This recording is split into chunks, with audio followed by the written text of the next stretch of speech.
कि अब पुराने संसद भवन की विदाई हो चुकी है,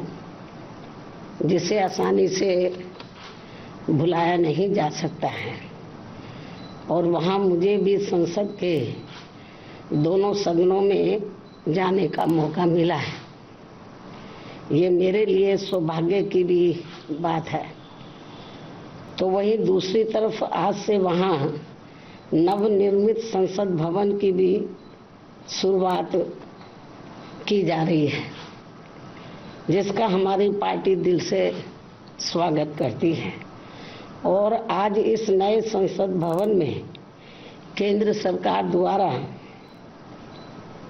महिला आरक्षण बिल प्रस्तुत किया जाएगा। यह ऐसी मीडिया में काफ़ी आम चर्चा है, जिसके पक्ष में बीएसपी सहित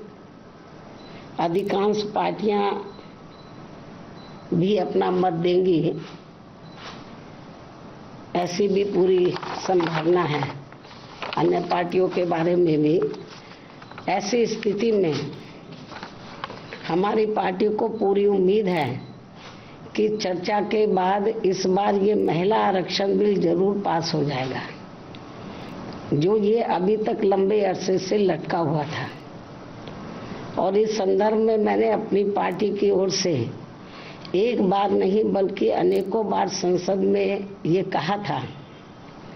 कि हमारी पार्टी तो ये चाहती है कि देश की महिलाओं को लोकसभा व राज्य की विधानसभाओं में आरक्षण 33% देने की बजाय यदि उनके आबादी को भी ध्यान में रखकर 50% आरक्षण दिया जाता है तो इसका भी हमारी पार्टी पूरे तय दिल से स्वागत करेगी। सरकार इसके बारे में भी जरूर सोच विचार करे। लेकिन इसके साथ साथ ये भी कहा था कि महिलाओं को जो भी आरक्षण दिया जाता है तो उसमें से एससी, एसटी व ओबीसी वर्गों की महिलाओं का आरक्षण का कोटा अलग से सुनिश्चित किया जाना चाहिए। अर्थात इन्हें यानी कि एससी व एसटी को अब तक मिल रहे कोटे में शामिल ना किया जाए, क्योंकि बात ये चल रही है कि जो पहले से एससी, एसटी को आरक्षण मिला हुआ है लोकसभा व विधानसभा में, जो भी इनको आरक्षण है तो उसमें से इनको कोटा दिया जाए। तो इसके पक्षधर नहीं है हमारी पार्टी की। महिलाओं को उसके एससी, एसटी को जो रिजर्वेशन मिल रहा है लोकसभा और राज्य विधानसभाओं में, उसमें से इनको दिया जाए, ये ठीक नहीं है। उनका बना रहे, जो अब 33% दिया जा रहा उसमें से इनकी व्यवस्था होनी चाहिए। अर्थात वरना इन वर्गों के साथ काफी नाइंसाफी होगी। और यदि ऐसा नहीं किया जाता है तो फिर इन सभी वर्गों की पिछड़ी महिलाओं को यहाँ सामान्य सीटों पर जल्दी से मौका नहीं मिल पाएगा, क्योंकि यहाँ जातिवादी पार्टियां शुरू से ही इन वर्गों को किसी भी क्षेत्र में आगे बढ़ते हुए देखना नहीं चाहती हैं। जबकि भारतीय संविधान के मूल निर्माता परम पूज्य बाबा साहब डॉक्टर भीमराव अंबेडकर ने इन वर्गों के पिछड़ेपन को दूर करने व इन्हें स्वाभिमान की जिंदगी बसर करने के लिए इन्हें सरकारी नौकरियों व राजनीति आदि में अलग से इसलिए आरक्षण देने की व्यवस्था की थी, क्योंकि इन वर्गों के लोग यहाँ सदियों से जातिवादी व्यवस्था के तहत शैक्षणिक, आर्थिक व सामाजिक क्षेत्र में काफी ज्यादा पिछड़े हुए थे, जो अभी भी पिछड़े हुए हैं। ऐसी स्थिति में हमारी पार्टी ये चाहती है कि इन वर्गों की महिलाओं को आज पेश किए जाने वाले महिला आरक्षण बिल में इनके लिए अलग से आरक्षण की व्यवस्था जरूर की जानी चाहिए।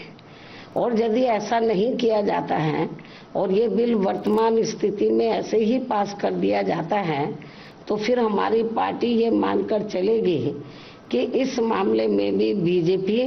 वह कांग्रेस पार्टी एंड कंपनी के लोगों की जातिवादी मानसिकता अभी तक भी नहीं बदली है और ये पार्टियां इन वर्गों को अभी भी पिछड़े हुए बनाए रखना चाहती हैं। इसके साथ ही ये भी सर्वविदित है कि इस बिल में इनकी सीटें निर्धारित करने को लेकर जो भी मापदंड तय किए जाएंगे तथा सीटें आदि जो भी बढ़ाई जाएंगी तो उसमें किसी भी प्रकार की राजनीति नहीं होनी चाहिए, अर्थात उसमें पूरी पारदर्शिता होनी चाहिए और ये बिल समय से भी लागू होना चाहिए। बीएसपी की ये पुरजोर मांग व सलाह भी है। इसके साथ ही हमारी पार्टी यहाँ ये भी कहना चाहती है कि यदि आज आ रहे महिला आरक्षण बिल में हमारी पार्टी की इन मांगों पर अमल नहीं किया जाता है तो भी